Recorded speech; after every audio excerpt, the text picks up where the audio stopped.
Salut, c'est Alexis et je vous souhaite la bienvenue sur la chaîne YouTube de Contournement.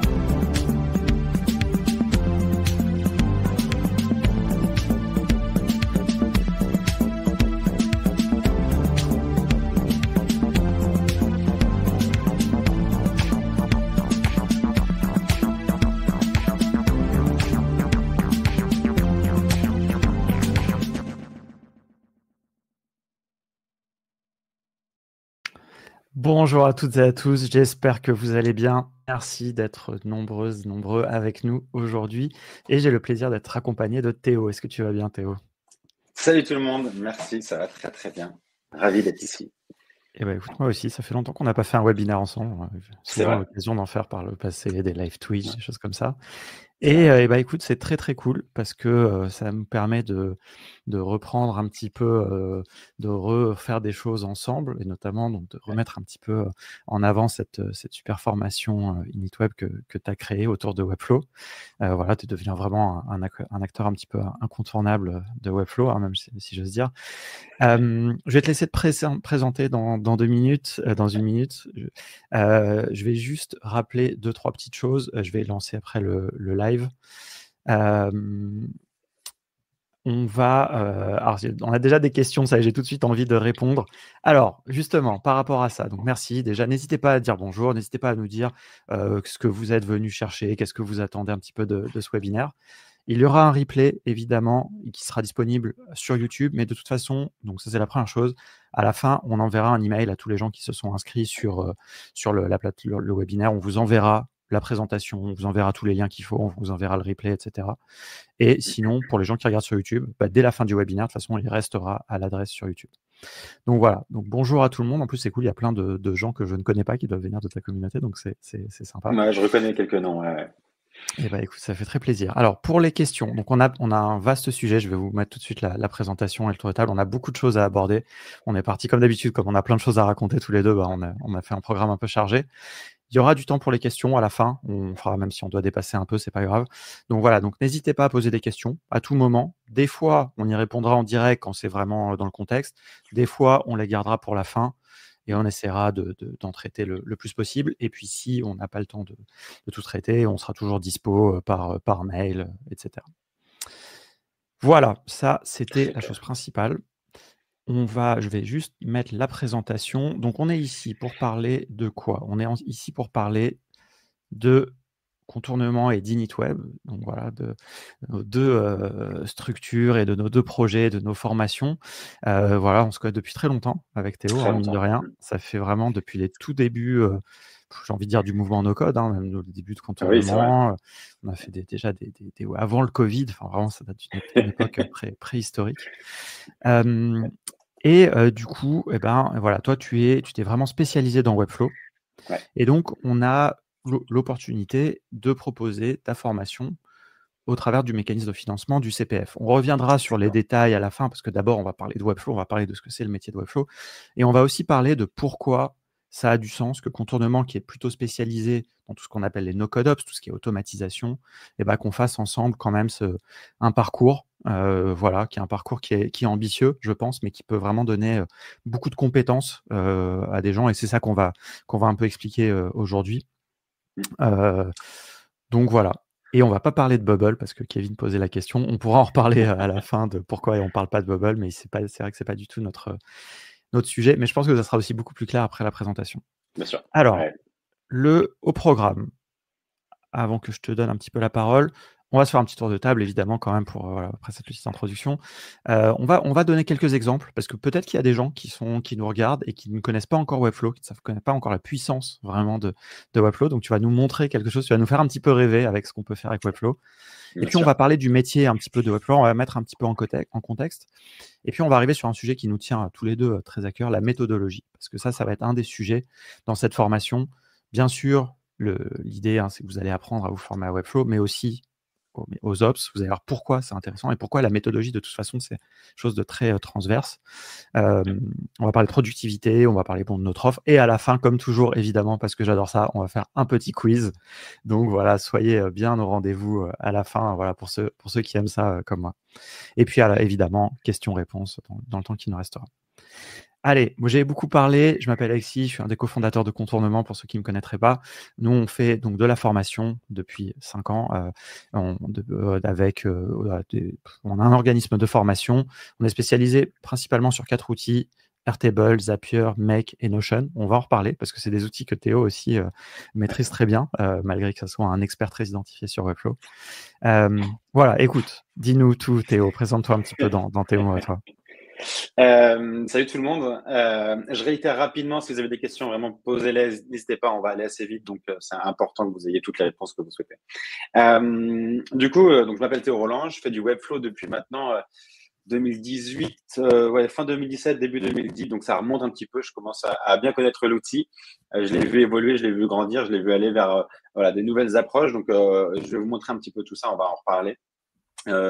C'est un outil qui m'a tout de suite plu parce que j'ai un profil designer à la base et je voulais créer sur le web librement, sans avoir vraiment de contraintes, sans être bridé dans ma créativité, etc. Et je cherchais également un outil qui permettait de répondre à tous les besoins de mes clients directement aussi.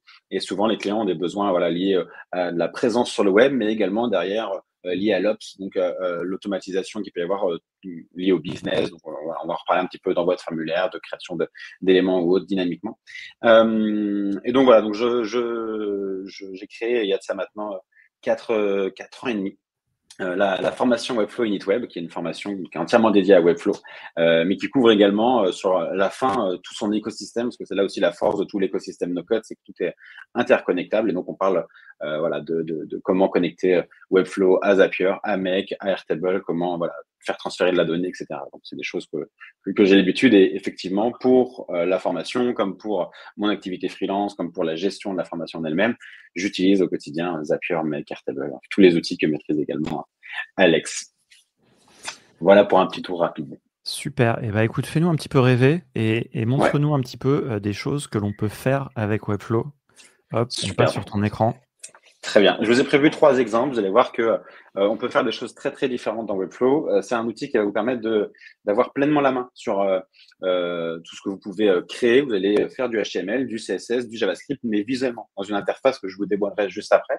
Mais l'idée, c'est surtout de vous montrer que l'on peut créer aussi bien des sites un peu corpo, des sites très classiques pour présenter, que ce soit un podcast, une chaîne YouTube, du contenu, ou alors un business de manière un petit peu générale. Vous voyez qu'une structure qui est relativement statique, mais une mise en page un petit peu particulière, un petit peu originale. Mais on peut également aller sur des sites beaucoup plus originaux avec des animations, avec du parallaxe, avec une part belle mise à l'image et voilà, des choses un peu plus créatives, notamment site d'agence, portfolio, si vous êtes designer, designeuse. C'est un excellent moyen de venir donner libre cours à votre imagination. Et puis, on peut aller encore plus loin en mêlant un petit peu les deux et en ayant à la fois des besoins liés à du business, mais en même temps derrière la possibilité de créer tout ce que l'on souhaite en termes d'animation pour notre site web. Donc là, j'essaie de vous en mettre un petit peu plein la vue pour que vous ayez envie de tester Webflow. Mais vous voyez, tout ça, c'est possible directement avec Webflow. On a des choses qui restent un petit peu sur mode, des choses qui réagissent à la souris. C'est vraiment la plateforme par excellence pour créer des expériences web modernes, aussi bien sur toutes les tailles d'écran que sur des besoins spécifiques, créatifs ou autres directement. Tout ça se passe dans donc une interface entièrement visuelle qui fonctionne sur votre navigateur. Donc vous avez une interface comme celle-ci. Là, je vais pas forcément tout survoler, tout expliquer, etc. Mais au moins, vous pouvez vous rendre compte que vous avez les différents éléments à l'écran et que vous pouvez créer directement à l'écran ce que vous êtes en train d'imaginer. C'est une interface qu'on appelle WYSIWYG. What you see is what you get. Donc, l'idée, c'est vraiment de construire ici dans cet espace, de cliquer sur le bouton à droite publier et ça y est, de donner vie directement à cette page web ou ce site web que vous rêvez. On a une petite remarque, c'est vrai, j'entends aussi, ça grésille un peu des fois quand tu parles. Alors, je sais pas si c'est lié au micro ou pas. Peut-être. Je pourrais changer de micro si jamais ça continue. Vous me direz où je peux changer maintenant. Ouais, ça le fait depuis le début en fait quasiment. Donc je sais pas si tu peux tester. Je te laisse prendre la relève si tu veux et moi je switch les micros. Ça marche. Juste, je vais peut-être dire un truc par rapport à ce que Théo vient de vous montrer. Donc, comme il a dit, hein, c'est un peu pour faire rêver, c'est pour vous montrer ce qui est possible, la capacité vraiment de Webflow. En fait, moi, la première chose que j'ai envie de dire, c'est quand même Webflow, c'est un outil professionnel. Ça, c'est un truc qui est hyper important d'avoir en tête.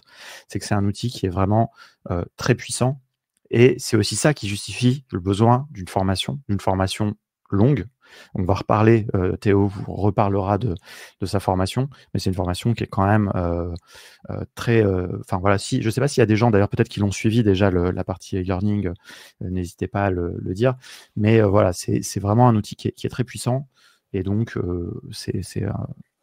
il y a cette nécessité. Et il y a un deuxième truc que je veux ajouter, c'est aussi, c'est un outil qui est technique, qui permet d'implémenter des sites web, qui permet de faire du HTML, du CSS, pas vraiment du JavaScript, mais bon, faire des animations, des choses comme ça. N'oubliez pas qu'il y a un autre métier qui est le métier de designer, quoi. C'est-à-dire que Webflow, c'est un outil de web designer, c'est un outil de développeur, même en réalité aujourd'hui. Mais voilà, il faut pas oublier cet aspect-là, le côté design.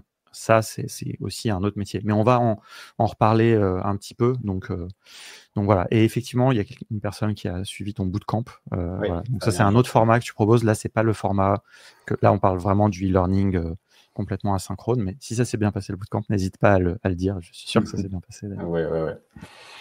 Mais justement, parlons un petit peu de ce que ça veut dire d'être Webflower. C'est quoi les opportunités qu'il y a derrière ça? Puisque je l'ai dit, c'est un outil professionnel.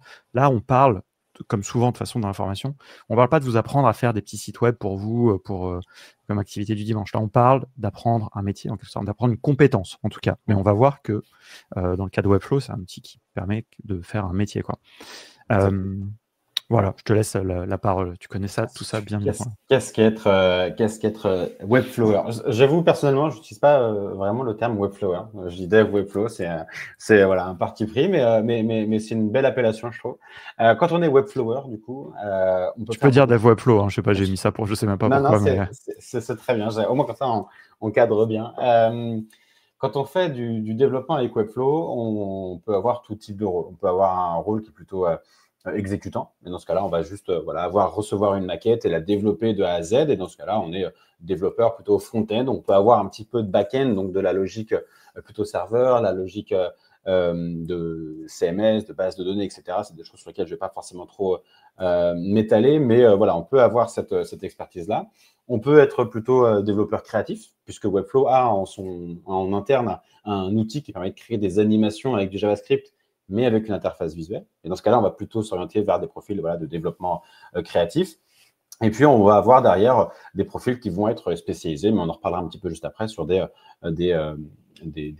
expertises un petit peu périphériques autour de Webflow qui vont être essentielles pour venir traiter tous les sujets qui sont propres au web. On en parlait un petit peu tout à l'heure, j'ai vu dans le chat du référencement, etc., etc. On en reparlera juste après, il n'y a pas sans problème. Webflow, c'est un outil qui va avoir du coup une part de marché qui est de plus en plus grande. C'est un outil qui est né en 2013, qui s'est énormément démocratisé sur les dernières années. On le voit ici, on a un graphique qui a été réalisé avec Google Trends, qui est un outil que je vous invite à aller creuser un petit peu. Et vous pouvez voir ici la notoriété de Webflow, la popularité des recherches autour de Webflow sur les dernières années. Et on peut voir que voilà, on est en pleine croissance.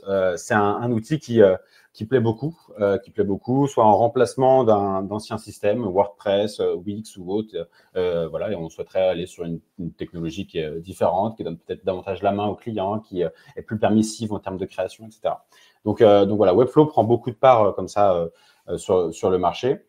Et c'est un outil qui est aujourd'hui un des leaders de l'écosystème no-code de manière générale. Alors, je dis no-code avec des grosses pincettes parce qu'aujourd'hui, Webflow essaie de se dissocier un petit peu de cette terminologie no-code, puisque Webflow est aujourd'hui tellement puissant que ça peut arriver qu'on ait besoin de code ou de compréhension de notions liées au code de manière générale. Donc, aujourd'hui, Webflow ne mentionne plus le terme no-code, mais vient plutôt mentionner low-code pour dire que, OK, on va effectivement travailler avec une interface qui fait abstraction de toute cette complexité, mais qui va quand même demander une certaine expertise pour maîtriser. On n'est pas sur un outil simple où on va juste faire un drag and drop, faire un glisser-déposer des éléments et puis hop, notre site prend vie. Et on est vraiment sur quelque chose qui nous laisse les pleins pouvoirs. Donc, c'est un outil qui plaît beaucoup et qui plaît de plus en plus. Et je vais vous faire un dernier point sur cette partie d'état de marché avant de passer au profil, etc. et de vous parler de personnes qui ont pu suivre la formation, qui ont pu aujourd'hui faire de Webflow leur métier. Aujourd'hui, Webflow, c'est un outil qui est de plus en plus connu, aussi bien par nous, les créatifs, les créateurs, les créatrices de sites web, mais également par les clients qui demandent à avoir un site réalisé sur Webflow. Et ça, c'est aussi une opportunité qui est vraiment très intéressante pour nous. On n'a plus ce travail de démarchage, d'explication de pourquoi est-ce qu'on croit en cette technologie-là, pourquoi est-ce qu'on croit en cet outil. Aujourd'hui, l'outil est tellement bien implanté sur tous les marchés, d'abord anglophones, mais aujourd'hui très, très, très en place sur le marché francophone. Et donc, on a des startups, des TPE, des PME qui ont entendu parler de Webflow, ont entendu parler en bien et qui viennent nous chercher pour développer leur futur site web avec l'outil. Et donc, je voulais vous parler de deux profils qui, pour moi, sont des exemples types de ce que l'on peut faire avec un profil qui est capable de faire du Webflow. Tout d'abord, Caroline Aubert, qui était product designer initialement et qui collaborait avec des développeurs auparavant sur des développements WordPress ou autres, et qui a voulu se lancer à son compte et réaliser elle-même toutes les étapes de la création du site. Et aujourd'hui, elle fait à la fois du design, mais également du développement avec Webflow, et elle vient faire de l'accompagnement derrière, de la formation, aussi bien en client qu'en école. Donc, c'est un profil qui aujourd'hui va utiliser Webflow en interne parmi toute une stack d'outils, toute une stack d'expertise. Je ne sais pas si on pourrait vraiment appeler ça comme ça, mais voilà, ce n'est pas la seule expertise qu'elle a, et ça, c'est important à préciser. Et juste devant, on a Pauline Wieser, qui est CEO de l'agence Nori, qui est une agence qui est aussi très reconnue sur le marché Webflow francophone. Et là encore, l'idée, c'était de pouvoir à la fois comprendre les freelances Webflow avec qui elle travaillait, mais également de pouvoir aussi intervenir sur des besoins un petit peu plus spécifiques, peut-être des mises à jour de parties de site ou autre. Donc, elle a décidé de se former, et aujourd'hui, Webflow fait partie de ces différents services au sein de l'agence pour venir proposer tout un panel d'offres à ses clients directement. Donc, dans les deux cas, elles ont voulu maîtriser Webflow pour être capables de soit administrer des sites rapidement ou alors de les créer de A à Z. Et aujourd'hui, Webflow fait partie intégrante de tout leur écosystème d'outils et d'offres proposées. Alors, attends, on ne t'entend pas, Alexis. Je vois le petit micro coupé. Pardon, Pas de souci. Non, mais c'est juste pour insister sur le fait que les gens, clairement, qui ont des profils design, Ouais. Il peut y avoir un vrai intérêt à se mettre sur Webflow pour en fait compléter et devenir quelque part web designer, sans jeu de mots, mais à avoir l'ensemble des compétences et ne plus être dépendant de développeurs, quoi. Dans certains cas, ça veut pas dire que c'est pas bien de collaborer avec des développeurs, évidemment, mais des fois, on veut pouvoir être autonome, quoi. Ouais. Et merci à tous les gens, à Bruno et Nicolas qui ont dit que ça s'était très bien passé dans les formations, donc c'est cool. Et on fait un petit dédicace à nos amis de chez Auto aussi, puisqu'on a Kevin qui est dans un bootcamp Bubble actuellement. Ah, ok. Voilà, donc très bien. Bon courage. On continue et on parlera de toute façon des formations après, mais encore trois autres profils intéressants. Exactement. En fait, là, c'est un point que je trouve important. Aujourd'hui, Webflow, c'est un outil parmi tant d'autres pour créer des sites. On a parlé un petit peu de front-end, de back-end. C'est la structure en elle-même du site que l'on va pouvoir créer. Mais aujourd'hui, si on est simple développeur, développeuse Webflow, en fait, on va avoir un travail d'exécution. On va recevoir une maquette, on va la réaliser de A à Z, et puis ensuite, ciao, bye, merci, bonsoir. Là où c'est intéressant, c'est de venir avoir de la complémentarité dans vos expertises, de maîtriser un autre sujet à côté de Webflow qui va être en périphérie de Webflow. Typiquement, ici, on a trois profils, Valentin, Pierre et Jonathan, qui vont avoir le cœur d'expertise qui est Webflow, mais qui vont à chaque fois venir le mettre en avant avec une autre expertise, que ce soit le référencement, le SEO pour Jonathan, le design pour Pierre, qui va être capable ici de faire, par exemple, à la fois la partie design et la partie développement, donc une prestation de A à Z. Et puis, on va avoir Valentin ici qui va avoir plutôt une partie, il en précise ici, automation pour automatisation et custom code, donc il va être capable de créer un site et derrière de venir le connecter à tout un écosystème d'outils pour les apps, pour le client, pour pouvoir automatiser une partie du business grâce au site web. Et ça, c'est important. Donc, c'est des choses qui vont être essentielles. Je vous invite vraiment, et on en parlait juste avant, on a vu l'exemple juste avant, quand vous faites du design et que vous vous mettez à Webflow, l'alliance des deux expertises fait que aujourd'hui, vous touchez des publics qui ont envie d'avoir une prestation clé en main où vous allez faire tout de A à Z. Donc, ça, c'est un point qui est important. Essayez d'identifier quelle est votre autre expertise qui va être capable de vous démarquer de tous ces développeurs, développeuses Webflow purs, et qui va vous permettre de vous mettre en avant sur ces verticales-là. Mais évidemment, en plus de ces expertises-là, ils sont tous freelance. Quand on se lance en freelance avec Webflow ou avec n'importe quel corps de métier, on va avoir des compétences annexes à développer. Ça va être tout ce qui va être lié à l'administratif, à la comptabilité, au suivi des clients, à la gestion de projet, etc. Et tout ça, c'est ce qu'on va appeler les ops internes. C'est votre opérationnel à vous, et c'est ce qui vous permet de venir vous démarquer encore plus par la qualité de votre service, par la rapidité d'exécution, etc., etc. Et donc tout ça, on va voir comment est-ce qu'on peut l'optimiser à l'avenir avec l'écosystème de code. Et justement, ça c'est plus le sujet de contournement. Mais donc du coup, résume-nous un petit peu sur la partie freelance. Il y a une petite question d'ailleurs par rapport à ça. Donc on commence à parler un petit peu justement du métier de freelance Webflow, qui est finalement le métier d'un freelance. Un peu comme... Donc c'est quoi un peu les défis au quotidien, quoi? Alors au quotidien, on va dire pour une activité qui tourne bien, ça va être de gérer les projets, les deviser, les estimer, les réaliser avec le client. Donc là, on va plutôt rentrer dans le cœur de l'expertise, c'est la réalisation du besoin. Gestion de projet, développement du besoin, et on exécute. Mais on va avoir tout ce qu'il y a autour, notamment lorsqu'on est dans des phases un petit peu de creux ou autres, on va essayer de relancer la communication pour, là encore, faire rentrer de nouveaux clients. On va avoir la partie administrative. On le sait, hein, quand on est en freelance, on a une micro-entreprise ou on a une société, donc on a forcément des impératifs à gérer. Donc tout ça, c'est des choses que vous aurez à faire, peut-être pas au quotidien, mais une fois par semaine, une fois par mois, pour venir gérer ça voilà, à grande échelle. La comptabilité, évidemment. Et puis comme on est dans des corps de métier qui peuvent être liés à la créativité, vous allez peut-être voilà, avoir envie de renouveler un petit peu le style de site que vous faites, le style d'animation. On va avoir cette veille permanente, c'est le fait de venir se tenir informé des tendances en termes de développement web, de design web, etc. Et donc tout ça, c'est des choses que vous allez faire, mais là encore, sur une temporalité qui est un peu plus large, qui ne sont pas au jour le jour.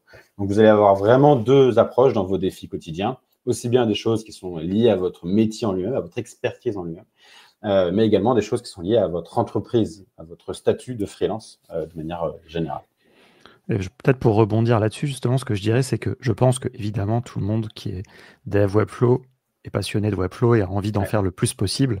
Et je pense que la proportion, là évidemment, on n'a pas mis de notion de proportion entre ce que tu disais, mais il faut savoir qu'évidemment, quand on est freelance, on passe pas ses journées à faire du Webflow, comme tu l'as expliqué. Mais par contre, que peut-être ce qu'on veut, c'est passer le moins de temps possible sur le reste. Et justement, sur la compta, sur l'administratif. Et c'est là où c'est vraiment cette notion, comme tu l'as mis en bleu, d'automatisation. Et tu vas nous donner l'exemple toi-même, parce que moi, je travaille ensemble depuis longtemps. Je sais que tu automises beaucoup ton activité. Et ça va être intéressant de faire un petit peu réaliser ça. Et évidemment, ça nous permet de faire le lien avec les sujets, évidemment, de contournement. Là, ce qu'on essaie de quelque part de vous apprendre, c'est d'être un peu des freelances full stack. Pas full stack dans le sens du développement web, mais dans le sens d'une activité, d'avoir maîtrisé un petit peu tous les outils à votre disposition. Mais les outils, on sait, c'est bien, on adore en parler, mais on aime bien aussi parler de méthodo. Ça, c'est hyper important. Et donc ça va regrouper. Alors, on va mélanger un peu plusieurs sujets. On va parler de méthodologie en général, de la méthodologie appliquée un petit peu dans Webflow, et puis dans contournement. Et pour ça, en fait, il faut que je vous explique juste un petit truc pour commencer. C'est un peu le parcours de formation qu'on vous propose. Voilà, puisque voilà, évidemment, on fait ce webinaire pour parler de ces sujets, mais aussi à la fin, on va vous montrer quand même un petit peu. Et donc, je vais en parler dès maintenant pour que vous voyez un petit peu les termes. Il y a cette partie tronc commun. Alors, c'est pas forcément un chemin d'ailleurs complètement linéaire, hein, mais il y a forcément un tronc commun par lequel vous devrez passer si vous choisissez de vous former à Webflow via le CPF chez Contournement.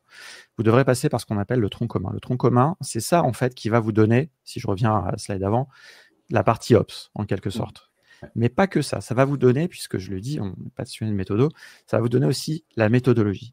Ensuite, vous arriverez sur la partie exploration des outils, qui peut être soit les outils Make, Zapier, Airtable, etc., soit Init. Ça, vous pourrez faire en parallèle, vous aurez accès à l'ensemble. Et puis, à un moment, vous pourrez passer la certification. La certification dont on parle, c'est une certification qui est sur les outils d'Ops de contournement, pas sur Init. Je reviendrai sur tout ça après, mais donc là, j'aimerais faire un petit focus un peu sur le tronc commun et donc sur cette notion de méthodo, parce que nous, chez Contournement, ce qu'on va vous apprendre, et après Théo vous dira ce qu'il va vous apprendre, c'est, on va dire, numériser des processus. Quand on parle, par exemple, Théo parlait de suivi des clients, c'est la gestion d'un CRM, mais c'est un processus finalement. Un client, d'abord, c'est un prospect, puis ça devient un client, puis il faut le facturer. Et donc, en fait, tout ça, c'est un processus. Il y a plusieurs étapes. Et donc, ce qu'il faut, si vous voulez y passer le moins de temps possible, c'est le processiser et le numériser le plus possible. Ouais. Si tout va bien, tu nous diras toi un petit peu comment tu es, mais peut-être que c'est une fois que vous avez rentré dans Airtable et que juste vous faites des petits changements de statut, à la fin, il y a une facture qui est envoyée, il y a tout qui se fait bien, et vous y passez le moins de temps possible, parce que très franchement, je pense que c'est pas ça qui va le plus vous exciter dans votre journée. Mais pour arriver à faire tout ça, il y a des enjeux. Il y a une première partie donc, qui est le cadrage. C'est se poser, c'est un mot comme ça un peu, se poser pour se dire, ok, c'est quoi qu'on veut numériser. Ensuite, il y a l'implémentation. C'est vraiment le fait de faire, quoi. Implémentation, faire, mettre en place l'automatisation qui se connecte au CRM, hop, le client, la facture, etc. Et puis après, il y a ce qu'on appelle la livraison, le run, dans le cadre d'ops internes de vos propres. Et forcément, c'est un petit peu moindre, mais si vous faites pour des clients, là, c'est bien livré à votre client. Et on va voir un peu les parallèles de tout ça entre nous, notre méthodo, et puis la méthodo de Théo. Mais voilà. Juste, si je reviens rapidement là-dessus, le cadrage, c'est quoi? Recueillir le besoin. Que ce soit auprès d'un client, auprès de vous-même, c'est la même chose. Se poser pour ensuite modéliser ce qu'on veut. Ok, mon client, par où il arrive? Il arrive par un formulaire. D'abord, c'est un prospect. Puis, on a un échange. Là, peut-être, il y a un calendrier. Puis, voilà, faire tout ça, il faut le modéliser. C'est hyper important. Vous pouvez le faire avec un papier, un crayon ou avec un outil type Miro ou Whimsical. Mais c'est juste se poser. Ça ne va pas vous prendre des heures. Ne croyez pas que ça, c'est... Mais c'est hyper important. Et puis ensuite, se poser les bonnes questions sur la technique. Avant de mettre les mains dans les outils, on dit, OK, est-ce que j'ai besoin d'une base de données ou pas? Est-ce que j'ai besoin de quel outil d'automatisation? Est-ce que j'ai besoin d'une API? On se pose, il fait ça, et ensuite, on peut rentrer dans l'implémentation. L'implémentation, il y a toujours, dans un processus, il y a toujours besoin de 3 choses différentes. Une base de données. Nous, dans le cadre de notre formation, par exemple, vous apprendrez à utiliser Airtable. De la logique. Par exemple, de dire, quand une donnée arrive dans ma base de données, je dois déclencher une automatisation. Et puis ensuite, il y a une interface pour manipuler les données. Donc, on utilise Zapier pour la logique. On a aussi une formation à Make, auquel vous aurez accès de toute façon. Mais là, je parle vraiment du parcours initial, quoi. Et puis Software pour faire des petites applications internes. Vous n'en aurez peut-être pas besoin, mais peut-être c'est très pratique, même pour faire un petit portail pour des clients, pour que vos clients puissent accéder à vos devis, je ne sais pas. Plein de choses qui sont possibles. Et puis à la fin, la livraison, tout ça, c'est juste le fait de bien documenter. Ça, c'est un sujet très important. Pareil, on sait que c'est pas très marrant, mais c'est hyper important de documenter. On a une formation à Notion, qui est un super outil pour gérer toute votre connaissance. Donc voilà, c'est un petit peu tout ça que vous allez voir dans le cadre de notre formation. Et j'avais envie de mettre ça un petit peu en parallèle aussi avec toi, Théo, justement, si on revient sur cette première partie. Pas encore, alors on ne va pas parler forcément des ops internes, mais justement, si on parle de méthodo, toi, comment ça se passe un petit peu, justement, et aussi quels outils tu utilises, juste pour organiser ton développement? Tu as un client qui vient, qui te commande un site web, comment ça se passe? Au tout début, on va essayer de limiter un petit peu les outils pour éviter de se disperser trop et d'envoyer d'emblée une dizaine de liens à son client. Donc, je vais déjà avoir une phase de réflexion, comme tu disais, sur Miro, FigJam, etc., des outils tels que ceux-là pour au moins poser les premières idées. Et après, je vais rentrer sur mon Notion. Donc, sur la slide suivante, on va voir ici un exemple de Notion. Donc, ici, on est plutôt à une échelle macro. Donc, ça veut dire qu'on va gérer plusieurs projets. On est sur une interface qui va nous permettre de venir voir un petit peu les différents projets en cours, où est-ce qu'ils en sont dans les différents états d'avancement. Là, je fais un aparté très rapide. Si vous êtes évidemment en freelance depuis très peu de temps, commencez simplement. Ne vous dites pas que pour réussir son activité freelance, il faut absolument avoir telle infrastructure ou il faut avoir tel système d'automatisation. Non, démarrez simplement et quand une tâche commence à devenir répétitive, OK, comment est-ce qu'on peut processiser? Comment est-ce qu'on peut gagner du temps là-dessus? Ça, c'est important. Je veux pas que vous preniez cet écran-là comme référentiel tout de suite de « il faut ça pour que je puisse enfin me lancer ». Ça, c'est plutôt la vision de ce que vous pourrez mettre en place à terme. Voilà. Mais ça, c'est très important ce que tu dis. Ça, c'est un truc dans lequel on croit aussi beaucoup chez Contournement.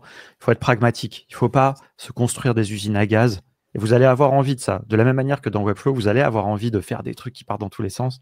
Soyez pragmatique, faites des choses itérativement. Faites des choses d'abord qui vous servent et puis vous allez améliorer. Vous avez le temps. Ça, Théo, j'imagine que c'était pas comme ça la première version que tu as fait il quelques années, quoi. Non, c'était loin de là. Au tout début, vous voyez peut-être le système de Trello, vous savez, des cards, etc., des zones, un peu ce qu'on appelle un système Kanban. Et puis, j'avais des états comme ça, auxquels la personne vient de me contacter. C'est un lead, c'est un prospect. Il faut que j'essaie d'identifier son besoin, savoir si je peux y répondre sur tous les points, combien ça va coûter, etc. Et une fois que la personne va signer, OK, on rentre dans l'étape de production, l'étape qu'on voit actuellement à l'écran, les différents projets que moi, je vais décomposer en sous-projets, puisque on va en parler un petit peu, mais dans la conception web, on va avoir plusieurs sous-parties, la préparation des assets, l'identification des différentes pages à créer, on en parle un petit peu juste avant, le CMS ou autre, etc. Et puis, on va essayer d'identifier tout ça, tout ce qui est à créer, et on va réaliser le projet, et ensuite, il va y avoir l'après, l'archivage, le suivi, la communication, etc. Donc, tout ça, c'est des choses qu'on va avoir à l'échelle macro, mais quand on va rentrer dans un projet, on va également avoir un suivi, une méthodologie à l'échelle micro. Donc là, ça, c'est la slide d'après, Alex, si tu veux bien me la mettre à l'écran, s'il te plaît. Merci. Et donc, du coup, là, on va avoir des éléments essentiels à réaliser lorsqu'on va faire notre projet. Et là encore, tout est processisé, tout est carré. Ce n'est pas quelque chose que vous allez faire dès le début, mais au moins, vous allez ajouter chacune des étapes au fur et à mesure, de sorte à gagner du temps et à ne pas rechercher ou refaire les mêmes erreurs de projet en projet. Donc là, c'est une étape qui est décomposée en 8 sous-parties. Vous pouvez faire moins de sous-parties, plus de sous-parties. C'est vous qui vous organisez comme vous voulez.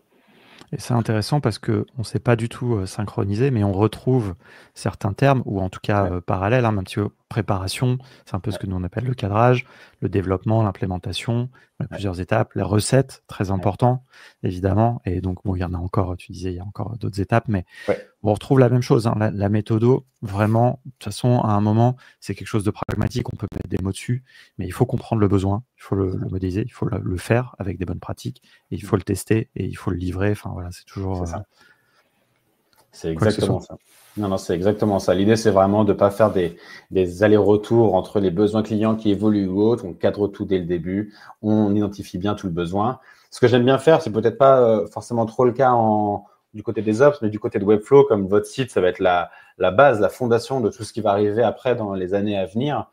J'aime beaucoup demander aussi ce qui arrivera dans les 6 mois, quel est le projet de la boîte pour les 6 mois à venir, l'année à venir. Savoir si tout de suite, est-ce qu'on crée par exemple, on parlait un petit peu de base de données, de CMS, alors là encore, je ne rentre pas trop dans les termes, mais est-ce qu'on met quelque chose de manière statique ou est-ce qu'en sachant que quelque chose va être dynamique à l'avenir, ils ont une grosse stratégie de blog ou de référencement, OK, est-ce qu'on ne peut pas déjà poser des briques plus intelligemment dès le début pour qu'ensuite, les évolutions dans 3, 6, 8 mois, elles soient beaucoup plus simples à mettre en place. Donc, tout ça, c'est des choses que vous allez cadrer au tout début, puis vous produirez, puis vous viendrez valider que la production s'est bien réalisée avec le client, bien le recettage. Et donc, pour ça, vous avez différentes sous-parties. On a l'avant Webflow. Donc là, c'est ce qu'on appelle le end-off, la partie design qui est transférée à l'équipe de développement. Donc, l'idée, c'est vraiment d'avoir un besoin qui est très identifié, qui est très cadré et qui est validé sur le plan graphique. Et donc, pour ça, on utilise des outils comme Figma, Adobe XD, Sketch. Là encore, peu importe, c'est vous qui choisissez en fonction de ce que vous préférez. En tant que développeur, vous n'aurez peut-être pas forcément trop le choix de quels outils vous utilisez en fonction des équipes de design avec qui vous allez travailler. Mais voilà, on a ces interfaces-là qui vont vous permettre d'identifier quelle est la taille des éléments, quelle est la couleur à utiliser, quelle est la spécificité, la propriété à mettre en place, etc. dans Webflow. Donc ça, c'est l'avant. Peut-être une idée reçue quand même très importante. Là, tu montres bien, hein, c'est Figma, hein, c'est-à-dire que personne ne fait du design dans Webflow. Ça, c'est quelque chose qui est important. Enfin, en tout cas, quand je parle de design, c'est-à-dire implémenter un design dans Webflow, oui, mais la conception en amont, faire les maquettes, comme on dit, c'est dans des outils qui sont spécialisés que tu as cités. Là, on voit Figma à l'écran. Et donc, il y a cette étape de passage de Figma à Webflow qui est le travail du développeur Webflow, qui peut être la même personne que le designer, mais même un designer. Toi, si tu fais un site web, tu me confirmes que d'abord, tu vas le faire dans Figma, puis tu vas le faire dans Webflow, quoi. Tout à fait. En fait, ce qu'il faut se dire, c'est que la phase de design, c'est une phase d'itération. C'est une phase où les allers-retours avec le client sont normaux. Et l'idée, c'est vraiment de venir poser une direction artistique, donc on l'a vu, un set de couleurs, une typographie, etc. Et puis d'échanger avec le client pour affiner. C'est un outil qui va nous permettre de faire ça très rapidement. Le fait de faire un rectangle, je vais prendre un exemple tout simple, mais le fait de prendre un rectangle et de le mettre à l'écran, c'est beaucoup plus facile dans Figma que dans Webflow. Donc, on va faire cette phase d'itération dans Figma et une fois que c'est validé, on fait ce qu'on appelle le end-off et donc, on vient transférer ça à l'équipe de développement. Et nous, là, en développement, on va vraiment prendre les informations qu'on voit à l'écran sur le visuel partagé ici et on va dire, OK, la width ou la height qu'on voit en bas à droite, des informations de largeur ou de hauteur, je les prends ici, je les mets dans Webflow. Et comme ça, je sais que c'est des éléments qui sont validés, terminés et qui ne bougeront pas. Et donc ça, voilà, il faut vraiment se dire design, itération, développement, exécution. Et ensuite, vous pouvez faire peut-être de la recherche sur des animations ou autres. Ça, c'est des choses qui sont un peu plus avancées, mais c'est des choses qui viendront plus tard. Une petite précision que fait Nicolas qui était dans un de tes bootcamps. Ouais. Initweb, ce n'est pas une formation au design. Non. C'est une formation à Webflow, à l'usage de Webflow, etc. C'est ça. Voilà, vous allez apprendre à utiliser Figma pour récupérer de l'information, pas pour créer des designs et de bien connaître les hiérarchies de couleurs, les notions d'espacement, etc. Donc, ce n'est pas des choses qu'on voit dans la formation. Nous, on apprend à prendre le design et le développer. D'ailleurs, il y a plein de formations qui existent. Enfin, tu as probablement des ressources. C'est un sujet qui est très traité. Bon, il y a des écoles, il y a tout ce qu'il faut là-dessus. Ouais. Mais là encore, une fois qu'on a récupéré le design et qu'on doit le développer, là encore, on va essayer de gagner du temps, de processiser cette partie-là et de décomposer les différentes sous-parties. Et pour ça, on a ce qu'on appelle des frameworks qui ne sont pas des choses liées uniquement à Webflow, mais qui sont liées au développement de manière générale, des manières de développer, des conventions qui vont nous permettre, de gagner du temps, et de deux, d'avoir une organisation qui est connue de tous ou d'une grande partie de la population. Et ça, c'est intéressant si demain, notamment vous devez travailler sur un projet que vous n'avez pas initialement développé. Si vous maîtrisez ces frameworks-là, vous êtes capable de comprendre le projet et d'intervenir et d'effectuer des modifications sans risquer de tout casser. Mais c'est également le cas pour si quelqu'un d'autre doit venir après vous sur le projet ou si vous-même, vous devez revenir sur le projet 1 an, 2 ans après. Voilà, c'est quelque chose que vous pourrez comprendre tout à fait. Donc, c'est des choses qu'on va mettre en place, différents frameworks. À l'écran, c'est un framework qui s'appelle Client First, qui est construit par une agence qui s'appelle FinSuite. Mais évidemment, il y en existe d'autres. Voilà, chacun est libre de choisir celui qu'il préfère. Dans la formation, on parle surtout de Client First parce que c'est aujourd'hui le plus répandu. Hop, et on va arriver sur un dernier sujet. On va peut-être passer. Il n'y a pas trop de questions, mais n'hésitez pas à mettre des questions si vous en avez dans le chat, comme ça on sait à peu près combien de temps on doit réserver pour ça. Ouais. Mais on va passer sur une dernière partie parce que on a parcouru un petit peu tout le spectre, mais la dernière chose sur laquelle on voulait vraiment attirer votre attention. Donc là, tu nous as parlé rapidement un petit peu de ce que c'est de faire du Webflow professionnellement en étant développeur, etc. Et là, on a envie de parler un petit peu de ce que c'est être un freelance Webflow, finalement, avec un petit peu ton exemple. Et donc, voilà, un petit peu, justement, l'autre partie. Là, tu viens de nous parler de gestion et développement, un petit peu, bon, rapidement, hein, on a qu'une heure. Mais un petit peu, voilà, en interne, toi, peut-être quelques exemples des choses que tu as construit, que tu aurais pu construire si tu avais fait la formation contournement. Enfin, du coup, tu n'as pas eu besoin des formations contournement pour le faire. Toi, tu t'es formé seul, mais des choses que d'autres personnes pourraient faire, justement, en se lançant en freelance. Bien sûr, là encore, on va y aller progressivement. N'automatisez pas tout votre business avant même de le lancer. Vous rendez-vous compte de ce qui vous prend du temps, de ce qui est pénible pour vous et essayez de l'automatiser au fur et à mesure. La première chose que je me suis faite, c'est une veille. Okay, je travaille avec Slack, donc j'ai un espace Slack, et via ce qu'on appelle des flux RSS, on peut s'envoyer le contenu de certains sites directement sur Slack. Ça me permet d'avoir les nouveaux sites créés qui arrivent directement dans mon Slack, et moi, je peux faire ma veille, je me prévois un petit moment dans la semaine, et j'ai pas besoin d'aller sur 36 liens pour découvrir un petit peu ce qui est fait. Tout arrive au même endroit. Donc ça, c'est un premier cas d'automatisation. Ensuite, je vais en avoir d'autres. Donc, je vais avoir, par exemple, un formulaire. Donc, ça, c'est là, on va utiliser Make. Alors, Make et Zapier, qui vont être deux outils avec des rôles relativement similaires. Je suis plutôt partisan de Make, mais vous allez voir que j'ai encore des automatisations sur Zapier. Mais ici, on a, par exemple, l'automatisation qui va prendre en entrée, donc le module avec le W à gauche, ici, les envois de formulaires sur un site, et qui va ensuite venir déclencher d'autres automatisations en fonction de quel formulaire est rempli, de quels critères sont remplis dans tel formulaire, etc., etc.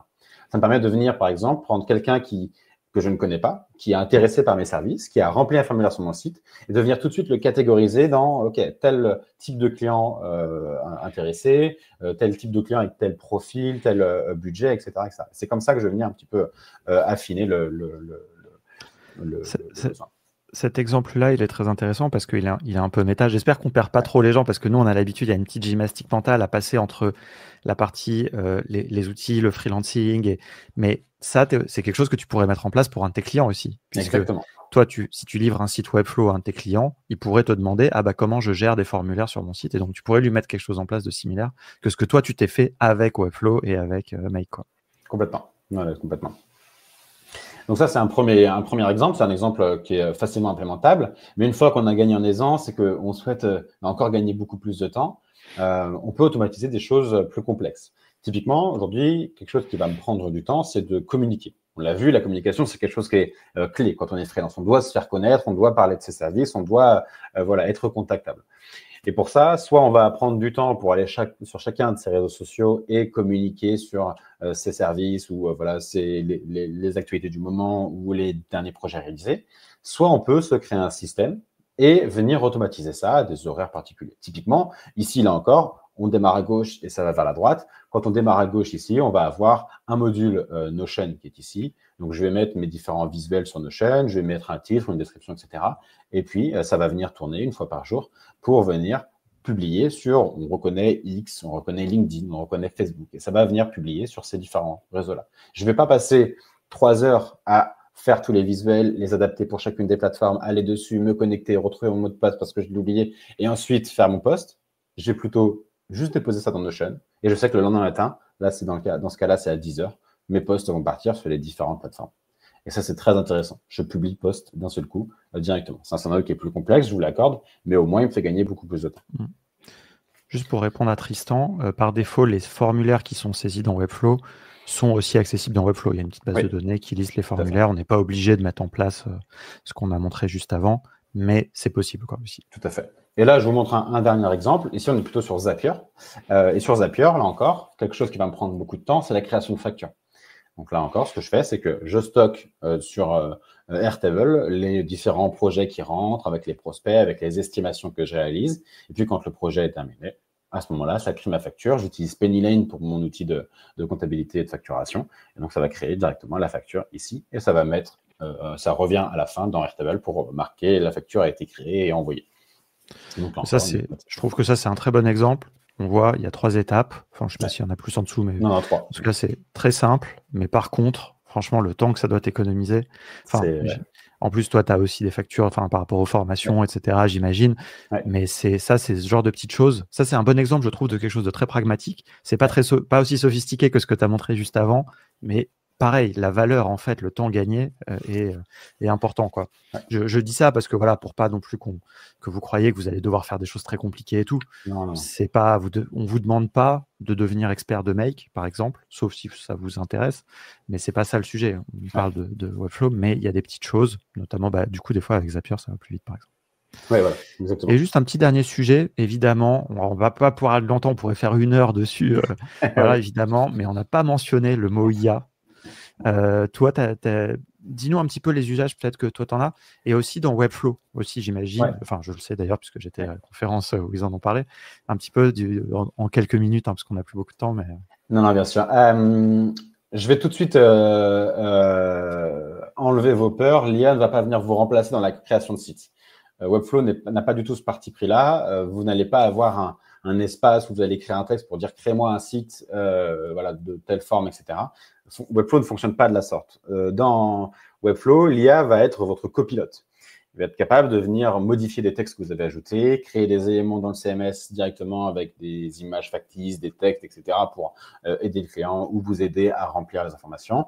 Vous avez depuis avant-hier la possibilité de revoir un petit peu le texte sur votre site pour le remodeler, le refaçonner en fonction de ce que vous souhaitez. Donc voilà, l'IA dans le web va pouvoir vous assister, vous alléger dans les tâches les plus répétitives. Aujourd'hui, l'IA va être pour moi sur 2 approches. Soit elle intervient au tout début, donc là encore, comme je disais, création de contenu un petit peu factice, mais qui ont du vrai texte, des vraies images, etc. Soit elle vient intervenir après coup. Typiquement, on parlait de modification de texte, on a besoin de l'IA qui peut être intéressante ici, mais également surtout de l'assistance au niveau de la création de custom code. Webflow permet de faire énormément de choses. Mais pour aller plus loin, vous avez la possibilité, si c'est quelque chose qui vous anime et qui vous plaît ou que vous aimeriez être curieux et découvrir cet environnement-là, vous pouvez développer en JavaScript directement dans Webflow ou via des approches alternatives qui se connectent à Webflow. Et là, dans ces systèmes-là, on va avoir l'IA qui peut nous intéresser également pour venir nous aider à comprendre comment créer une animation très spécifique ou comment déclencher telle fonctionnalité directement. Je vous donne un titre d'exemple. Je vois que Kevin parle de Bolt.new ici dans le chat. Moi, je suis un utilisateur de Cursor, que j'apprécie beaucoup. J'utilise Raycast qui vient remplacer Spotlight sur mon Mac. Donc, c'est la barre de commande un petit peu générale. Et Raycast vient remplacer cette barre-là. Et dans Raycast, on peut également avoir accès à l'IA pour poser des questions sur des formulations de texte, sur des choses très pragmatiques, mais également pour poser des questions liées au développement. Donc, je peux générer du code par ce biais-là. Mais je peux également travailler avec Cursor, qui est un environnement de développement qui me permet de créer du custom code pour Webflow, mais sans avoir la parfaite connaissance de cet écosystème-là de JavaScript, TypeScript, etc. Je suis très loin de maîtriser tout ça, mais au moins, grâce à ces outils-là, je vais pouvoir mettre en place des choses qui ne sont pas initialement possibles dans Webflow avec l'IA. Et de côté aussi contournement, évidemment, on est très très intéressé par tout ça. Et donc dans la formation, un peu tronc commun, et on va revenir justement, parce qu'il y a commencé à avoir quelques questions justement sur la partie formation, on va parler de ça tout de suite. Il y a des vidéos en fait dans chaque étape, vous vous souvenez, je vous ai parlé du cadrage, implémentation, tout ça, toute cette chaîne de production. À chaque étape, en fait, l'IA peut vous aider, et donc on a des vidéos sur tout ça. On a une formation aux IA génératives, aussi dans le cadre de notre université, puisque comme on l'a vu, vous aurez accès à toutes nos formations. Mais justement, parlons, on va arriver là-dessus, puisque quel est finalement ce que nous, on vous propose de faire maintenant qu'on a parlé un peu de tout ça, et puis ensuite on va faire le petit quiz et puis répondre à vos questions. Nous, en fait, ce qu'on vous propose, c'est la chose suivante. Si vous voulez vous former à Webflow, d'ailleurs, je réponds tout de suite à Bruno, qui s'est déjà formé à Webflow. Si c'est le reste qui t'intéresse de ce qu'on propose, c'est tout à fait possible. Tu peux prendre juste les 3 premières étapes, en fait. Je vous mettrai le lien après par rapport à ça. Mais voilà, là, c'est plus le sujet du jour. C'est un peu comment accéder en quelque sorte à la formation InitWeb avec le CPF. Et donc ça, c'est un petit peu le parcours que je vous ai montré rapidement tout à l'heure. Donc ce tronc commun, donc, où vous allez vraiment parcourir toute la vision de contournement des ops, avec beaucoup de méthodologie, aussi de la technique, et qui va vous amener sur un niveau, ça ne fera pas de vous des experts en automatisation. Par contre, pour devenir des freelances, des choses comme nous traitez haut, déjà, vous aurez appris beaucoup. Ouais. Et vous aurez ensuite accès à toute l'université, donc toutes les formations de contournement, tout simplement, si vous voulez vraiment creuser plus. Par exemple, Notion, que Théo utilise beaucoup pour sa gestion de projet, et ben vous pourrez creuser, aller plus loin sur Notion, puisqu'on a 3 niveaux de formation sur Notion. Donc voilà. Et puis, si à un moment, vous devrez passer l'assertif. Voilà, il n'y a pas d'obligation de résultat, mais si vous payez avec le CPF, de toute façon, ça c'est vrai pour toutes les formations, vous devez passer l'assertif. C'est un exercice, ça prend une demi-journée. Vous avez un exercice à faire en solo, en asynchrone. Voilà. Si vous avez des questions là-dessus, je pourrais vous répondre. Et puis, vous aurez accès à vie à la formation Init Web sur la même plateforme. Vous aurez tout au même endroit. Voilà. Alors, juste pour préciser, et d'ailleurs, ça va m'amener sur... Donc voilà, ça c'est l'ensemble de nos formations. Allez voir notre catalogue sur contournement.university. Vous verrez tout notre catalogue. Là, je ne vais pas tout vous passer en revue. Je l'ai un peu dit déjà, mais il y a globalement tout ce qu'on vous a montré. Vous aurez accès. Et vous aurez accès à la plateforme, à la formation de Théo. Ouais. Peut-être, est-ce que tu veux dire justement quelques mots sur la formation en elle-même? Parce que là, on a fait vraiment à échelle... Non, bien sûr. Mais... C'est un bon point. J'ai vu que certains m'avaient posé la question dans le chat, alors je vais y répondre tout de suite. Ouais. La formation à laquelle vous accédez quand vous prenez cette formation globale avec le CPF et avec contournement, c'est la partie e-learning masterclass de Init. C'est-à-dire que c'est la formation qui est actuellement disponible indépendamment, mais qui va avoir en plus du coup cette partie Ops que propose contournement. Donc vous allez avoir directement accès donc à du contenu en e-learning, c'est-à-dire que vous pouvez y accéder quand vous souhaitez, aux horaires que vous souhaitez. J'ai vu qu'il y avait des questions sur le fait de pouvoir apprendre en parallèle de son activité, c'est tout à fait possible, il n'y a pas d'impératif, on est sur du e-learning. Vous êtes sur l'approche donc masterclass, ça veut dire que vous avez accès à l'intégralité du contenu de InitWeb qui couvre le sujet Webflow. Donc on va parler aussi bien des fondamentaux que de la structure, que du responsive, des animations, des intégrations externes. Ici, je précise en bas à gauche qu'on estime qu'il y a environ 1 mois de formation quand vous travaillez à côté. Évidemment, si vous faites ça de toute votre journée, on considère que ça va être beaucoup plus rapide. Et puis, vous allez avoir une approche qui regroupe 50% environ de théorie et de démonstration et 50% de pratique, puisque évidemment, vous allez avoir des projets à réaliser qui vont être disponibles également en correction juste après. Donc, vous pouvez tout de suite vous autocorriger ou envoyer votre projet pour pouvoir bénéficier d'un retour de ma part sur votre conception. Donc, ça, c'est un point qui est important. Le e-learning qui existe aujourd'hui pour Webflow sur la plateforme InitWeb, c'est celui qui se retrouve dans la formation conjointe. Dans le parcours, et voilà, avec tout, les mises à jour aussi. Voilà, mise à jour à vie, exactement. Donc, c'est le même principe. J'ai vu que c'était Nicolas, il me semble, qui demandait effectivement accès à vie, mise à jour. Webflow, c'est un outil qui itère beaucoup. Donc, vous allez avoir des vidéos qui soit se mettent à jour, soit des nouvelles vidéos qui arrivent et dont vous bénéficiez directement. Et pour préciser, hein, donc vraiment, c'est du e-learning, c'est vraiment notre spécialité à tous les deux, d'ailleurs, parce qu'on a commencé à peu près en même temps, hein, pendant le Covid. C'est vrai. Et je peux témoigner de vraiment aussi des compétences de Théo là-dessus, et surtout aussi, tout comme nous, du nombre d'itérations qu'il y a eu déjà sur les vidéos. Là, ce que vous allez voir, c'est pas du tout la première version, et donc il faut dire qu'à la fois le contenu, c'est pareil pour nous, hein, on s'améliore vraiment énormément, et donc ça, c'est vraiment un truc qui est très important. Je pense que très peu de gens dans l'écosystème no-code ont l'expérience qu'on a l'un et l'autre à faire des vidéos en ligne. Et on en a un peu chié pour acquérir cette expérience. Je vais te le dire aussi. Quoi. Non, c'est vrai. Ne jamais très à l'aise au début. Vous allez voir, c'est beaucoup plus fluide sur les toutes dernières versions. Ça devrait très bien se passer. Donc voilà. Juste de manière très pragmatique, les prix, voilà, parce qu'évidemment, il faut parler de ça. Donc il y a une seule offre. En fait, si vous allez sur la plateforme CPF, mon compte formation, vous verrez toutes les offres de contournement. Mais là, il y en a une spécifiquement qui est celle avec la formation UnitWeb, qui est donc la celle que vous voyez à l'écran. Vous pouvez flasher le QR code ou je vais vous mettre le lien là qui est ici dans le chat. Et donc, ça, vous allez arriver sur la page de contournement, enfin, pas de contournement d'ailleurs, de mon compte formation, et vous pouvez déclencher direct la procédure. Et donc, vous avez accès au tronc commun. Donc, voilà, vous avez accès à toutes les formations contournement pendant 6 mois et la formation UnitWeb à vie. Voilà, qui est une formation, encore une fois, hein, comme disait Théo, hein, on comptait à peu près 1 mois. Vous pouvez aussi l'étaler un peu plus. On ne vous recommande pas de sprinter, que ce soit dans nos formations. C'est des choses qui prennent du temps. C'est vraiment, encore une fois, hein, Webflow, il ne faut pas se tromper. Ce n'est pas un outil pour faire les sites du dimanche. C'est un outil pour vraiment faire des sites professionnels. Et donc, ça veut dire que c'est un outil aussi qui a une petite courbe d'apprentissage à prendre en main. Le bénéfice de ça, c'est qu'évidemment, après, vous n'avez plus de limite, quoi. Ouais. Donc, voilà. Très rapidement, il y a quelques questions, on va les prendre après. Je crois que sur les formations, en tout cas, je pense que il y a des questions sur tout ce qui est un peu freelancing, etc., trouver des clients. Je pense que ça, on va prendre le temps de le faire après, parce que ça, c'est une très bonne question, effectivement. Important, Et je suis curieux d'avoir... voilà, parce que c'est important aussi de ne pas survendre et de donner aussi la réalité du marché et tout. Oui, alors par contre, oui, je réponds tout de suite à la question de Sarah, parce que c'est une bonne question. Effectivement, la formation Unit ne sera pas dans l'université contournement, par contre. Et si aussi, je le précise, d'ailleurs, si certains d'entre vous qui regarderaient ne veulent pas se former via le CPF et ne veulent se former qu'à Webflow, évidemment, vous pouvez aller sur le site d'Init. Tu peux mettre le lien actuellement, si tu veux. Oui, bien sûr. Oui, je sais pas si tu peux le mettre aussi. Enfin, bon. Non, je crois. Vous pouvez aller sur le site d'Init et vous pouvez vous former directement. Et vous avez aussi à la formation soit le format bootcamp, soit le format e-learning complet, quoi. Voilà, vous voyez sur le lien de Théo.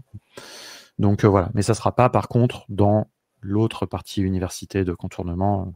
Voilà, cette formation, elle vit chez Théo.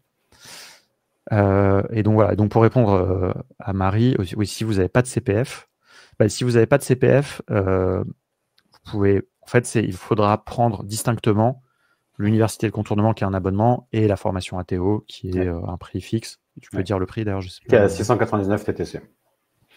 Voilà. Donc, c'est comme ça que ça marche. Et s'il n'y a pas la totalité du CPF, vous pouvez faire un complément. Et ce complément, par contre, Daniel, je ne crois pas qu'on puisse le faire en plusieurs fois. Il ne me semble pas, ça dépend pas de nous, en fait. Ça passe par la plateforme du CPF. Mais à voir. Voilà. Alors, juste pour nous contacter, parce que donc vous pouvez nous contacter. Si vous avez éventuellement des questions sur Webflow en tant que tel, vous pouvez éventuellement les contacter Théo. Je ne sais pas si tu peux mettre d'ailleurs le meilleur moyen de contacter. Sinon, c'est par contournement de toute façon que ça se passe d'un point de vue administratif. Donc voilà, n'hésitez pas à nous envoyer ça. Là, vous pouvez appeler par téléphone aussi. C'est une très bonne manière de faire désormais. On répond au téléphone. Allez, il nous reste quelques minutes avant de trop dépasser. Bon, on avait dit 1 heure, mais bon, de toute façon, quand on passe des bons moments, on ne compte plus. Il y a une petite dizaine de questions que j'ai mis de côté. je vais reprendre. N'hésitez pas à les remettre. Hop, bon, voilà, c'était un petit moment divertissant qui n'a pas servi à grand-chose. Alors, alors, il y avait Kevin au tout début qui disait ça ressemble un petit peu à Wix Studio. Est-ce que ça te parle, toi? Qu'est-ce que vous en Ouais, pensez? bien sûr. Wix, initialement, on pourrait le comparer à du Elementor ou du Divi. Pour ceux qui connaissent un petit peu, c'est des builders par bloc qui permettent de créer des sites. Là encore, c'est ce que je disais au tout début, c'est du simple glisser-déposer, des éléments à peu près faits. Vous les glissez, vous les déposez sur votre page, et puis voilà, votre page a pris vie rapidement. Mais elle est assez peu configurable. Vous allez pouvoir changer les textes, vous allez pouvoir changer quelques éléments de couleur, mais la structure en elle-même, elle est cadrée, elle est bridée. Aujourd'hui, Webflow est arrivé à amener toute cette approche de flexibilité où on peut créer n'importe quelle interface avec son système. Et depuis, Wix a essayé de s'adapter et a créé Wix Studio qui essaie de suivre les possibilités offertes par Webflow. On en est encore très loin du côté de Wix. Webflow a de l'avance sur tous ses concurrents sur ces sujets-là. Donc, Wix Studio, effectivement, pourrait faire penser à Webflow parce qu'il s'inspire de Webflow. Mais en termes de fonctionnalité, on est encore bien en retrait.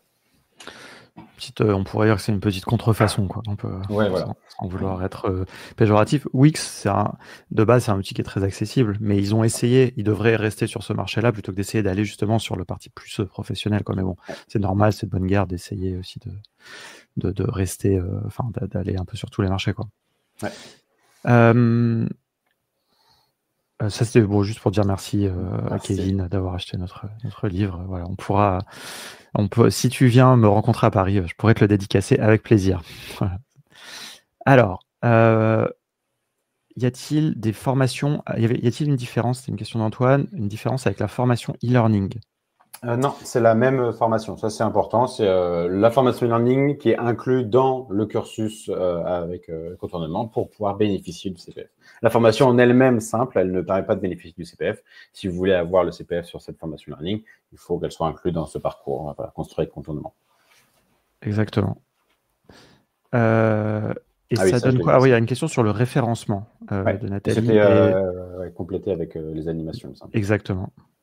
Ok. Le référencement, il va reposer sur beaucoup de choses. Le référencement, c'est quelque chose qui repose sur des critères qui sont importants. On va avoir du référencement lié à la structure. Donc ça, c'est une optimisation structurelle de notre site.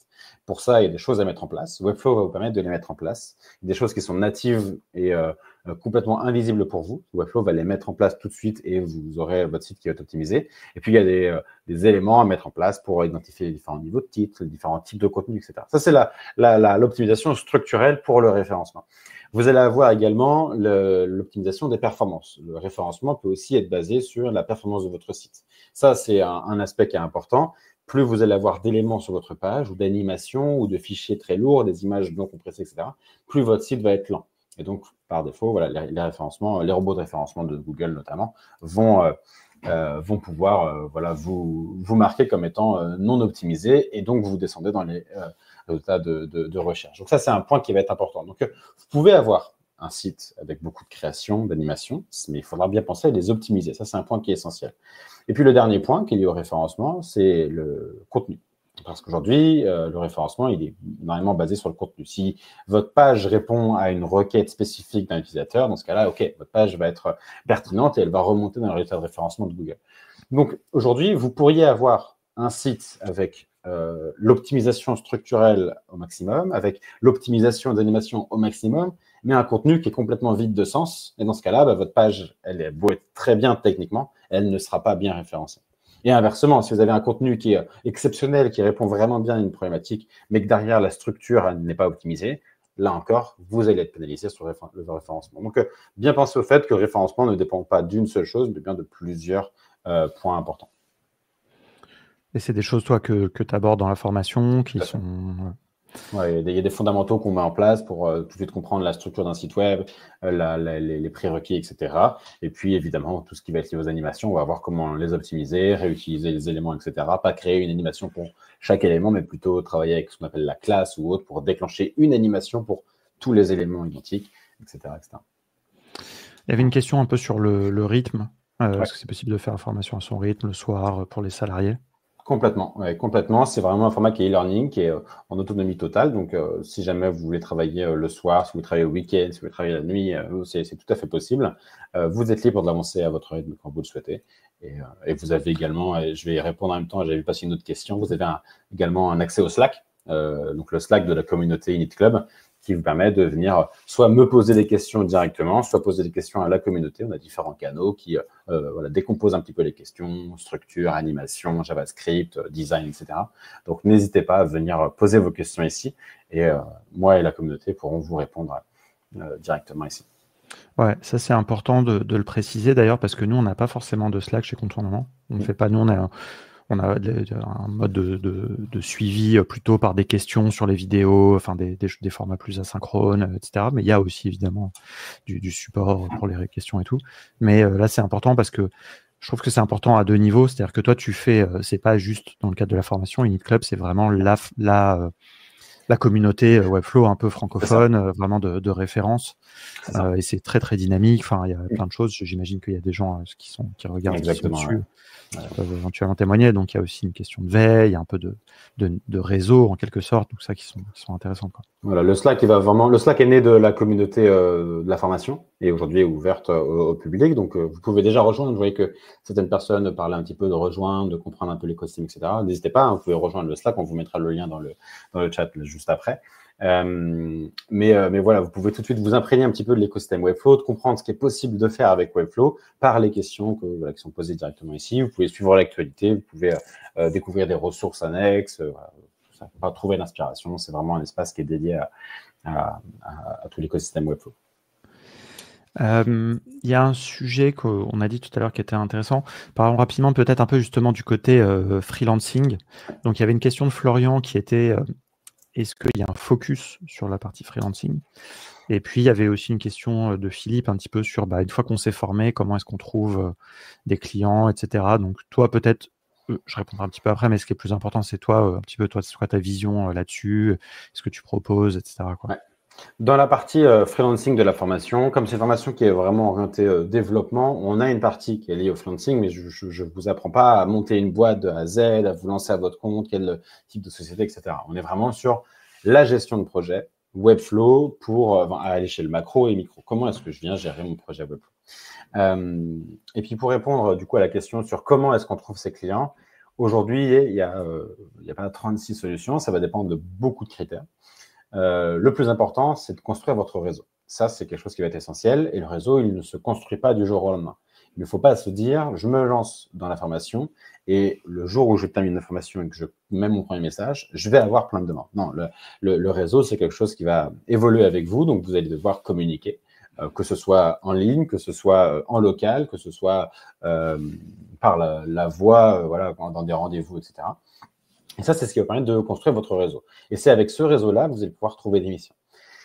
Ça peut être à la fois soit votre réseau qui a besoin d'avoir un site web et qui donc va vous contacter directement pour créer le site, ou alors c'est votre réseau qui va relayer vos services et donc vous permettre de venir trouver d'autres clients annexes. Ça, c'est quelque chose qui prend du temps. Je ne peux pas vous mentir là-dessus. Je ne peux pas vous dire que dans un mois, si vous vous lancez aujourd'hui, dans un mois, vous serez freelance et vous gagnerez 10 000 euros par mois. Ce n'est pas du tout le cas. Moi, le premier, quand je me suis lancé à mon compte, j'ai commencé par communiquer à mon réseau proche. Donc, c'était évidemment ma famille, les parents d'amis, etc. Et ainsi, on élargit son réseau. Et puis, au fur et à mesure, on va avoir des premières missions. Et l'idée, c'est vraiment de trouver ces premières missions, de les réaliser avec brio et ensuite de capitaliser dessus, demander des avis, demander des recommandations. Et c'est comme ça que votre réseau va s'agrandir. Donc là encore, comme je disais, vous allez communiquer un maximum. C'est pas forcément quelque chose qui est très agréable au début. On ne se sent pas légitime, on ne se sent pas à l'aise à aller chercher les clients, à essayer de vendre ses services, etc.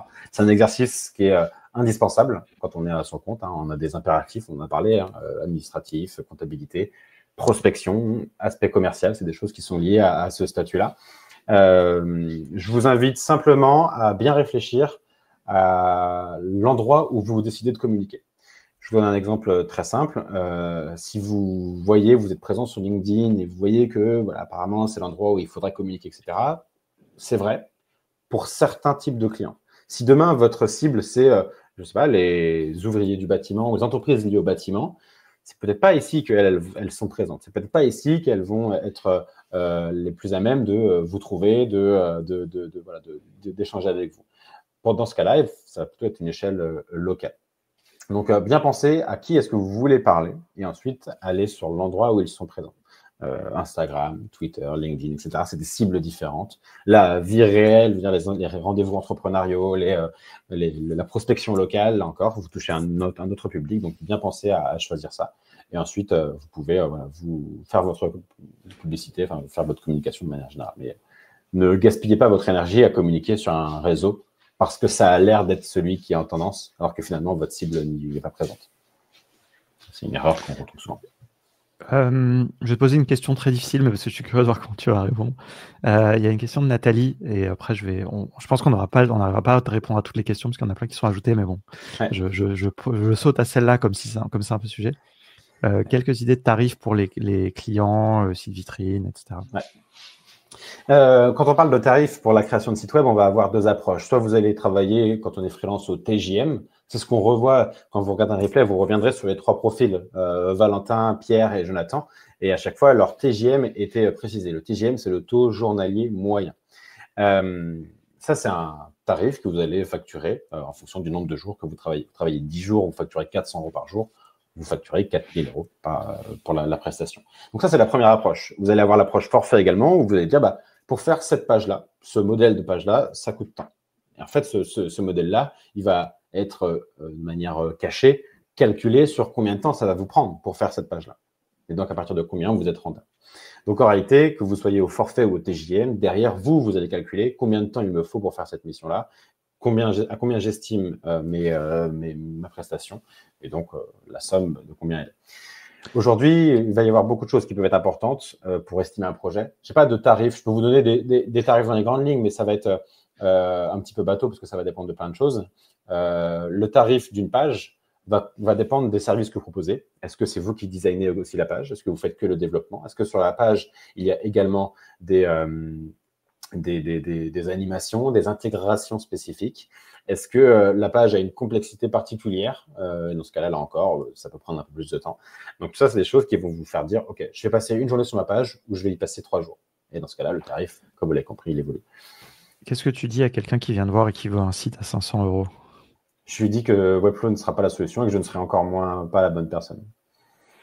C'est ça qui est aussi, que je pense, qui est important à dire. On pourrait parler très longtemps, on pourrait faire un webinaire entier justement sur ce côté freelancing, faire des devis et tout. Il y a plein en plus de visions différentes qui s'affrontent, mais je pense que là, ce que tu as dit, c'est quand même une approche assez pragmatique et tout. Donc voilà. Mais ça, c'est typiquement, c'est des sujets que vous abordez sur le Slack. Ouais, sur le Slack, c'est vrai que je n'en ai pas forcément trop parlé, mais en parallèle de la formation, vous avez donc accès au Slack et vous avez aussi du mentoring de manière hebdomadaire. On a un rendez-vous le mercredi après-midi de 1h, 1h30 en moyenne où vous pouvez poser toutes vos questions. Et les sujets liés au freelancing, c'est des sujets qui reviennent fréquemment. Souvent, on a des briefs. Je vois Nicolas notamment qui est présent souvent, Fabien, etc. L'idée, c'est de partager. Vous venez de recevoir un brief, un client qui a un besoin spécifique. On échange ensemble sur, OK, attention, ça peut être technique, ça peut être facile. À combien est-ce qu'on peut estimer? Donc, on le fait ensemble et ça, c'est quelque chose qui rassure. Donc, n'hésitez pas à nous rejoindre pour le mentoring. Et ça, c'est un truc, je vais répondre il y a eu plusieurs fois des questions un peu sur est-ce que le SEO c'est vu dans la formation, est-ce que le design, etc. Je pense qu'il y a un truc, c'est il faut être pragmatique. De toute façon, on ne peut pas faire une formation où il y a 1 milliard de trucs, il ne peut pas jamais tout y avoir. Non. Par contre, il y a des sujets, le SEO, c'est déjà très bien documenté. Le design, il y a plein de formations. Et donc, c'est là où il y a la notion de ressources. Je sais que tu partages des ressources, on fait pareil dans nos formations, plus les discussions. Tu as le Slack de Dinit, où il peut y avoir des questions à tout moment, plus ciblées, etc. Donc, voilà, et les sessions de mentoring. Nous, on fait la même chose aussi désormais. Donc, vous aurez sur la partie Ops, mentoring le vendredi, si vous voulez, de 11h30 à 12h30, côté contournement. Et puis, je ne sais pas, c'est quand, toi? C'est un créneau fixe? Pour le moment, c'est un créneau fixe. On est en train de voir pour avoir un deuxième créneau. Mais actuellement, c'est mercredi, 13h, 14h30. Ouais, et c'est vrai que ça, c'est le mieux, en fait. Enfin, je veux dire, réalistement, si quelqu'un vous dit que dans sa formation, il a tout, ne le croyez pas, quoi. Là, la formation, elle est ciblée sur les choses qui sont les plus pertinentes. Déjà, elle est très longue et dense. Et enfin, ce qui est vraiment le cœur du métier et tout. Et après, ce qui vient autour, il y a toujours des choses qui vont avec. Ce qui est important, c'est vraiment de bien maîtriser l'outil, quoi. Bon, écoute, j'essaie de voir. Est-ce qu'il y a une question à laquelle tu veux répondre que j'aurais sauté C'est section marquée potentiellement? par étoile. OK. Il y avait Antoine qui demandait, qui disait ma formation achetée en 2020, 2021 est toujours à jour. Je sais pas, ça c'est. Oui, elle est toujours à jour. Et donc ça, c'est la formation e-learning. Elle sera mise à jour encore davantage. Là, on est en train de tourner beaucoup de choses. Il y a juste un point, c'est que vous allez prochainement changer de plateforme. Donc avant, on était sur Teachable. Maintenant, vous allez passer sur une plateforme maison. Et ça me permet de répondre également à une autre question une personne dont j'ai oublié le nom, mais qui demandait si on pouvait connecter Webflow, Airtable, Zapier, etc. pour venir créer un écosystème un peu plus costaud. Effectivement, le meilleur cas d'exemple que j'ai, c'est le site d'InitWeb qui aujourd'hui a sa base de données de formation qui est construite sur Airtable et qui est injectée dans le CMS de Webflow via Zapier et Make. Donc c'est tout à fait possible. Voilà, c'était René Paragan qui demandait ça. Et du coup, juste pour préciser aussi, parce que ça a été précisé sur YouTube, mais bon, tout le monde ne voit pas. Enfin, comme on stream sur plusieurs plateformes en même temps, des fois les commentaires sont isolés. Mais donc, en fait, toi, tu as une partie de ta formation qui est gratuite. Oui. Que les gens peuvent s'inscrire. Donc, vraiment, n'hésitez pas à aller sur InitWeb. Inscrivez-vous, rejoignez le Slack. Si vous avez des questions là auxquelles on n'a pas pu répondre, parce que désolé, on a un temps limité, et franchement, ça fait hyper plaisir que vous ayez été nombreux à poser plein de questions et tout. N'hésitez pas à aller là-bas, vous pourrez trouver Théo, vous pourrez poser des questions, vous pourrez poser des questions sur le truc général. Et puis, si vous avez effectivement, c'est quelqu'un le demander un petit peu les avantages de Webflow, tout ça, le mieux, c'est de commencer à mettre les mains dedans. Et je pense que Webflow, il y a un truc vraiment qui, dès qu'on met les mains dedans, en fait, on comprend tout de suite si c'est fait pour nous ou pas. Je vais le dire un peu, c'est un peu cash, mais parce que je pense que non, c'est vrai. Si vous pensez que vous allez tomber sur un truc un petit peu à la Wix avec des drag and drop, etc., en fait, tout de suite, vous n'allez pas pouvoir le faire. Et donc, vous allez comprendre aussi ce truc-là. Mais par contre, si ça titille un petit peu votre curiosité, c'est pour ça qu'il faut regarder un peu de formation gratuite, par exemple, des choses comme ça. Et voilà. Et ça, là, vous allez comprendre mieux. Regardez les discussions sur le Slack, rejoignez un petit peu le truc. Regardez les portfolios des gens, tout ça. Et ça vous donnera, je pense, des avis. De toute façon, le mieux, c'est toujours de se renseigner. Hein. Nous, on est là pour vendre des formations, c'est notre métier. Mais parler avec des anciens élèves, merci à ceux qui ont témoigné déjà là. Regardez ce que les gens, allez même si vous voulez pas aller sur Init, allez sur le Slack de No Code France. Il y a aussi un channel Webflow. Là, vous demandez aux gens ce qu'ils pensent des formations, de Théo, etc. Je dis ça, c'est parce que je pense que c'est important de prendre des renseignements. On parle de choses quand même qui sont assez engageantes. Le CPF, ça, c'est quand même des budgets et tout. Donc voilà, et on est toujours là de toute façon pour répondre aux questions. Théo a mis le lien de son cal.com, donc vous pouvez prendre même rendez-vous avec lui pour lui poser des questions pendant 15 minutes. N'hésitez pas à le faire. Et une fois que vous êtes convaincu, si j'ose dire, si vous voulez passer à l'action via le CPF, contactez-nous et puis voilà, ou allez directement sur la plateforme, sur le lien, quoi. Voilà. Bon, il y a plein de choses qui ont été intéressantes, qui ont été dites aussi sur le Slack. On ne peut pas rebondir sur tout, mais... vraiment, n'hésitez pas à poser vos questions. Si on ne peut pas les poser ici, vous rejoignez-nous sur le Slack, c'est entièrement gratuit. Vous m'envoyez un message, vous recevrez un message de ma part dès que vous rentrez. Donc ensuite, on continue à échanger par message sans problème. Ouais, notamment, il y avait une question, mais qui sera un peu longue à répondre, mais de Thierry qui disait qu'il était chef de projet interne, etc. Je pense que ça vaut le coup, par exemple, d'en parler avec toi. Voir, c'est une vraie question aussi. Il faut se poser la question, est-ce que Webflow est adapté à l'activité que vous voulez faire? Complètement. Et voilà. Et par contre, une fois que vous êtes sûr, il faut y aller à fond, quoi. Eh ben, écoute, merci beaucoup, Théo, pour cette heure et demie au final. Voilà, c'était toujours. Je savais qu'on allait dépasser, mais bon, en même temps, moi, franchement, j'aime bien être en live et puis ça fait plaisir de faire ça, donc c'était cool. Merci à toutes et à tous qui avaient été là, nombreuses et nombreux. Hein, vraiment, je pensais pas qu'il y aurait autant de monde, donc c'est cool. Il y aura le replay, on vous écrira de toute façon, on vous enverra les liens et tout, on rappellera tous les contacts, etc. Et puis voilà. Merci. C'est quoi la suite pour toi? T'as des news un petit peu là un petit peu croustillantes. Ouais, voilà, dis-nous. Un petit peu croustillantes. Je vous donne 2-3 infos.